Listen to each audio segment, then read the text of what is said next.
So I'm currently behind the wheel of the 2025 Toyota Crown in the Nightshade Edition trim, and I'm going to take some time to go through the interior of this thing. But before I start, be sure to like this video and subscribe if you can. Starting as I normally do, from left to right. Over on the left, you've got your window switches right here. You've got your door locks. You've got a button for the rear mirrors automatically come in or out, and also your rear mirror toggle right here. You've got your door latch up top. You've got two buttons and then the set button for the driver seating position, should you want to adjust that. You've got an automatic headlight button and then rain sensing wipers button right here. Up top, you've got JBL speakers that are sprinkled throughout the cabin. And then you have your full crisp clear digital display. So there's multiple pages you can kind of cycle through. I like to kind of leave it on this screen, and then you can go to other screens. So you got different options that you can select, kind of a more standard tack, also like a hybrid gauge on the side, so you can see where you're in a charging level, eco, or you're on the power. More of an adaptive cruise control, settings and modes. You can kind of customize and change. You can see where it says hold OK to change settings. You can kind of customize what pieces of information are going to be on these screens. I like to leave it here because this little screen right here showcases where the power is going from the engine to the wheels, from the battery pack to the wheels when you're in different modes and under different driving conditions. Moving back to the steering wheel, over here on the left is these arrows, which was allowing me to cycle through. Pushing OK is where you would push the OK so you can change the settings. You got back button, talk buttons for your phone, as well as just to talk to the car, volume control as well. Over on the right side, you have your cruise control options, tuner modes, everything like that. Give you a better look at the steering wheel. Tucked behind the steering wheel is the engine start stop button right there. Then you have the infotainment display. So there's basically 5 main pages. On the left, you have navigation up top, your whatever media you're listening to, your phone. Currently have my phone recording this, so I'm not connected right there. But then you have a vehicle screen, which you can adjust different options such as your climate, your comfort, trip information. I usually leave it here if I'm not just listening to some tunes or have my phone connected for Android Auto.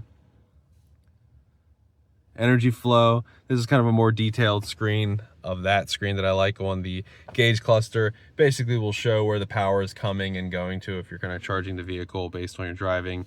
Vehicle alert. There's nothing going to be there because there's no, but that's where you get your messages. You also have settings, information, general, everything you can adjust, notifications, Wi-Fi, display, sound and media, navigation, voice search, vehicle customize. Let's go in there for a second. You can customize your lights, the illumination. When you open the doors, there's a Toyota logo that pops out. You can kind of customize that in here. There's a drive modes for the vehicle as well. When I get to the center console, I was going to showcase that switch, but there's a custom drive mode, and this is where you would adjust that custom drive mode for whatever you would like to adjust. If you want it on comfort, normal, or sport, things like that. But this is basically where you can adjust all that information. You have a volume knob right here, as well as you can turn off the radio as well. Down here you have all your HVAC controls below the hazard button. So you have 3 levels of heated and ventilated seats for both the driver and the passenger. In the center right here, there's 2 levels of a heated steering wheel, as well as an auto level. Defrost, all your normal options right here. Your temperature will showcase digitally if you adjust with these knobs, little tabs. Coming down from there, you have a vertical charging pad showcased by this light. You can slide your phone in there. You have 2 USB-C plugs right here. Nice little cubby spot. This removes if you want to put a larger cup or something here. But there's your cup holders right here. Over on the left of that, you have your gear levers. So you have park is a button, but then you have reverse, neutral, and drive. And then you have a B gear. So B gear is kind of like a low braking gear. You can kind of think of it as kind of if you were downshifting, kind of engine braking, it's almost like that.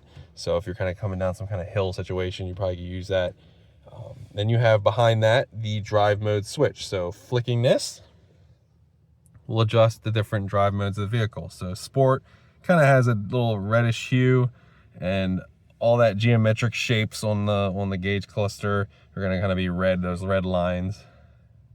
Custom, if you adjust that custom mode that I just showcased, probably grayed out, a little bluish hue. Let's go down to normal. Normal's kind of gray as well. Let's let it disappear. Bluish hue on the back. Eco, it's more of a green. Let's see if it changes in the geometric shapes on the back. Kind of greenish. So basically normal and custom will be kind of bluish hue, even though the screen will show gray. Whereas sport, excuse me, sport's red, and those geometric shapes on the back will be more of a reddish color. The drive modes basically change what they, their name suggests, and even in the custom mode, if you were to adjust the different powertrain options. So sport obviously will unlock the full performance capabilities of the Crown. You won't have any sort of bog situation when you put your foot down. You'll have all the power that the vehicle can give you if you put your foot flat. Whereas eco is going to be more of a fuel efficient mode. You might sense some bog in some situations, but that's just because the engine's going to create a driving experience which will save you miles per gallon. Going back to the center console, over on the left you have the traction control off button.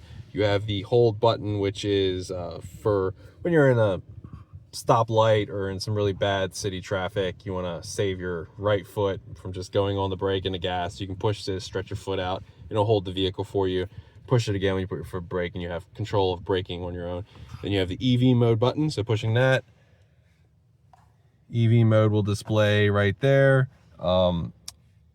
It will only drive around using the battery for about 25 miles per hour. If you go above that, it'll kind of kick it back into whatever drive mode you were in. Pushing again, disappears.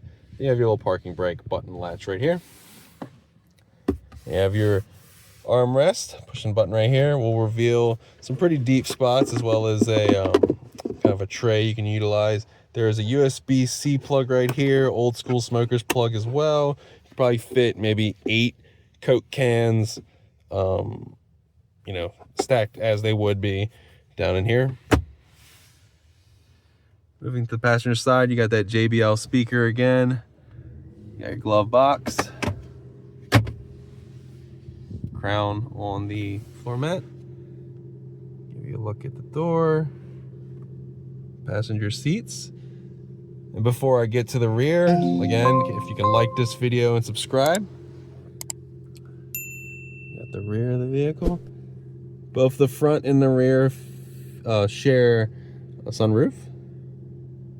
And all the sunroof controls are located right here. And that is pretty much the interior of the 2025 Toyota Crown in the Nightshade Edition. If you have some questions about any of the buttons or features on the interior I didn't go in depth enough on, be sure to leave them in the comments below, and I will get back to you. Thanks for watching.